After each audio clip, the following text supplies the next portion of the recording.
Bonjour à tous et bienvenue à l'Expresso. Nous avons une belle émission bien chargée cette semaine, donc allons tout de suite voir les communiqués.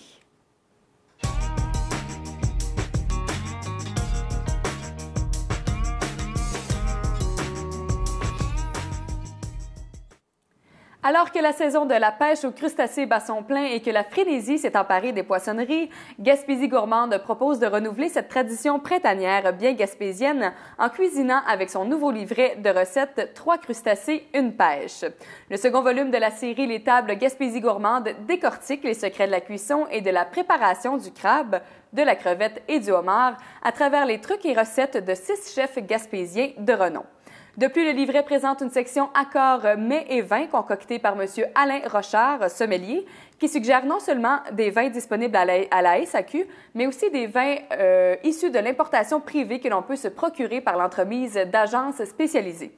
En format pratique et au prix de 3,95 $ le livret, est en vente chez tous les épiciers et poissonniers complices de Gaspésie Gourmande.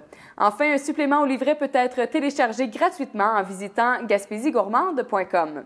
À noter que Gaspésie Gourmande a également remporté un Grand Prix du tourisme gaspésien pour la catégorie services touristiques. Donc, visitez leur site web pour plus de détails. Samedi le 28 avril prochain aura lieu un souper astronomie au Café de Lens au Griffon au coût de 25 $, incluant les taxes et le service et excluant par contre le droit d'accès au parc. La soirée débutera à 18 h avec un souper mexicain incluant nachos, fajitas au poulet et dessert maison et sera suivi d'une soirée d'observation des étoiles animée par Sébastien Nadeau du Parc national Forillon. Pour vous inscrire et réserver votre place, téléphonez au 88 892 5679. Le samedi 14 avril dernier avait lieu la finale régionale de secondaire en spectacle à la Polyvalente des Îles, aux îles de la Madeleine. Jeanne Côté, qui a présenté sa propre composition « J'attends l'heure », s'est distinguée en obtenant le prix de la langue française ainsi que le prix enregistrement studio. Elle a également remporté le deuxième prix dans la catégorie auteur, compositeur, interprète. Le premier prix en interprétation a été accordé aux membres du groupe Sucre d'orge de l'École Antoine-Roy de Rivière-au-Renard pour leur interprétation rafraîchissante de la pièce « La première fois » des Sœurs Mallettes. Avec son numéro intitulé « Volera, volera pas », le groupe PKGS de l'École C.E. Pouliot de Gaspé s'est vu attribuer le premier prix dans la catégorie auteur, compositeur, interprète. En raison de la qualité de son dossier de candidature, Philippe Lebreu de l'École Esdras-Mainville de Grande-Vallée s'est mérité le prix du camp chanson de Petite-Vallée. Pour sa création théâtrale intitulée La thérapie, le quatuor Point final de l'École Antoine-Roy de Rivière-au-Renard a reçu le prix Coup de cœur du jury. Les lauréats d'un premier prix dans chacune des catégories sont invités à participer au rendez-vous Pan-Québécois Côte-Nord 2012 qui se tiendra du 24 au 27 mai prochain à Sept-Îles. Les vidéos produites par des étudiants de niveau collégial et universitaire pour la campagne de Défi Climat sont maintenant disponibles sur Facebook. 6 équipes étudiantes ont relevé le défi de créer une vidéo concernant les changements climatiques. La balle est maintenant dans le camp des citoyens qui peuvent voter pour la meilleure réalisation. Rien de plus simple pour ce faire, les vidéos sont hébergées sur la page Facebook du Défi Climat et celle qui aura récolté le plus de mentions « J'aime » gagnera le concours. La période de vote se tiendra jusqu'au 27 avril prochain. Pour obtenir plus d'informations sur la 5e édition de la campagne Défi Climat qui se tiendra du 1er mai au 8 juin 2012, visitez le site web apparaissant au bas d'écran. Dans le cadre de la Semaine de l'action bénévole, la Ville de Gaspé désire souligner l'apport des centaines de bénévoles qui œuvrent jour après jour pour le mieux-être de leurs concitoyens. Gaspé compte plus de 200 organismes tenus à bout de bras par des bénévoles impliqués dans tous les villages et dans tous les domaines, allant de la vie culturelle à la santé, de l'éducation au patrimoine et du sport à la vie communautaire. Sans nos bénévoles, la vitalité de nos milieux ne serait pas la même.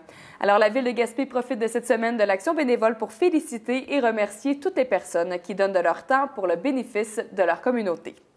Et maintenant, allons voir les nouvelles régionales.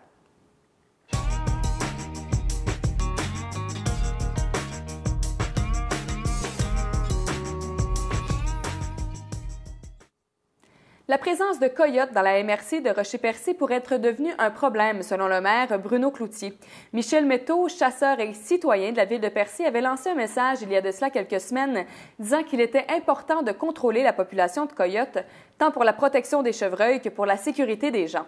En effet, ce dernier a abattu un coyote de 90 livres qui rôdait près d'un endroit où certains enfants attendent l'autobus. Ce que demandait plus précisément M. Métaux, c'est que Québec instaure une politique de rémunération pour les trappeurs professionnels.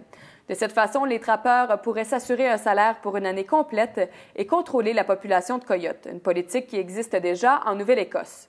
Après avoir fait part de ses inquiétudes au ministère des Ressources naturelles et de la Faune de la Gaspésie et des Îles-de-la-Madeleine, ce dernier a répondu que 2 mesures étaient déjà en place par rapport aux coyotes, soit une pour contrôler la prédation du caribou de la Gaspésie qui est en voie de disparition et une autre pour mettre en valeur le cerf de Virginie. Le MRFN a également soulevé le point qu'aucun cas d'attaque de coyotes envers les humains n'avait encore été recensé dans la région ou au Québec. Certaines mesures préventives devraient tout de même être entreprises par la population, soit appeler le ministère dans le cas où quelqu'un verrait un coyote rôder près des municipalités, faire attention aux poubelles ainsi qu'à la nourriture domestique laissée à l'extérieur, ainsi qu'éviter les endroits connus pour être fréquentés par des coyotes. Cette situation jugée sérieuse par le maire de Percé a fait partie de la dernière réunion de la MRC le 11 avril dernier. À cette occasion, M. Bruno Cloutier a demandé à ce que les autorités du MRNF prennent au sérieux leurs requêtes et fassent quelque chose pour contrer ce problème avant qu'il ne soit trop tard. Nous avons appris au début de la semaine dernière que 2 banques québécoises ainsi qu'Investissement Québec ont investi près de 15 millions de dollars en actions dans la compagnie Petrolia. Cet argent est donc le coup d'envoi au forage de 2 puits situés près de Murdochville, le projet Bourque. Ce dernier avait déjà été mis de l'avant en 2008 par Petrolia et un partenaire suisse, mais ce dernier avait dû abandonner le projet pour une cause financière. Depuis ce temps, Petrolia en était donc l'unique propriétaire et l'idée de forage avait été mise sur la glace en attendant un nouveau partenariat.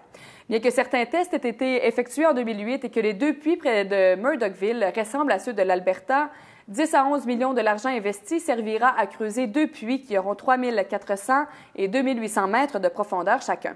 Ces forages verticaux serviront à noter la présence ou non de pétrole dans le sol souterrain. Si tout se passe comme prévu, Petrolia devrait débuter ses travaux sur le projet Bourque au plus tôt à la mi-juin. M. André Proulx, président de Petrolia, affirme que la technique de la fracturation hydraulique ne sera utilisée dans aucun de ces 2 cas. Cependant, étant donné la proximité des équipements lors des travaux pour le projet Bourque, un deuxième projet, soit celui de Aldeman numéro 4, devrait voir le jour. En effet, le puits devrait être foré de façon horizontale cette fois, mais l'emplacement et la direction n'ont pas encore été dévoilés. M. Proulx dit avoir trouvé une façon d'exploiter sans utiliser la fracturation, mais il ne semble pas en être aussi convaincu que pour le projet Bourque. La conduite de ces 2 projets a été annoncée quelques jours seulement avant que 2 représentants gaspésiens du comité citoyen Ensemble pour l'avenir durable du Grand Gaspé, Laurent Junot et Gérard Ouellette, se rendent à l'Assemblée nationale pour déposer une pétition contre la fracturation hydraulique comptant plus de 5 450 signatures. En ligne depuis 3 mois, cette pétition vise à demander un moratoire sur la fracturation au Québec afin d'éviter toute contamination de la nappe phréatique. Reste à voir maintenant si Québec entendra cette pétition et si des actions seront entreprises en ce sens. Mais évidemment, l'annonce des 15 millions investis en actions dans Petrolia dérange le comité citoyen. Un dossier qui est donc à suivre de près. Le cinéma est à l'honneur ces derniers temps et un peu partout dans la région. En effet, une nouvelle salle de cinéma a été inaugurée la semaine dernière à Rivière-au-Renard et nous avons eu droit à une programmation plus qu'intéressante lors de la 2e édition du festival Vue sur mer qui s'est déroulé le week-end dernier. D'ailleurs, pour l'occasion, plus de 600 personnes se sont déplacées pour découvrir ou redécouvrir le genre documentaire. Nous vous en ferons un bref aperçu dans l'émission de la semaine prochaine. Plus au sud, maintenant dans la baie des Chaleurs, soit à Maria et à Carleton-sur-Mer, une dizaine de jeunes du secondaire ont pu vivre une expérience cinématographique complète en réalisant de petites capsules vidéo de type documentaire portant sur la persévérance scolaire. En effet, le projet appelé « Je me fais mon cinéma » visait à produire 4 capsules créées par 4 équipes de 2 ou 3 jeunes. Ces derniers ont reçu une formation de la part d'Éric Proulx des productions La Semelle Verte, où ils ont été initiés à toutes les étapes de la réalisation d'une vidéo documentaire, la scénarisation, les techniques d'entrevue, la caméra et le montage. C'est un partenariat entre le Carrefour Jeunesse Emploi, Action Travail Chaleur Incorporée et le Centre d'éducation aux adultes de Maria qui a donné vie au projet. Le but, motiver les élèves à poursuivre leurs études et développer un sentiment d'accomplissement. Bien que les étapes pour arriver au résultat épatant des élèves n'aient pas toujours été faciles, ces derniers sont comblés de leur expérience et soulignent particulièrement le fait que ce projet-là leur a permis de sortir du cadre scolaire auquel ils sont habitués. Apparemment, cet engouement pour le cinéma et la culture que semblent avoir les Gaspésiens se fait sentir puisque le ministère de la Culture du Québec vient d'annoncer que 157 000 par année à raison de 2 années consécutives seront remis par le biais de diverses ententes culturelles, notamment à Percé et sur la côte de Gaspé. Ces subventions permettront entre autres la publication d'un guide d'activités culturelles pour les écoles, la mise sur pied d'un répertoire galerie des ressources culturelles, le soutien financier pour garder à l'emploi un employé voué à la culture, ainsi qu'une entente culturelle avec la Conférence régionale des élus.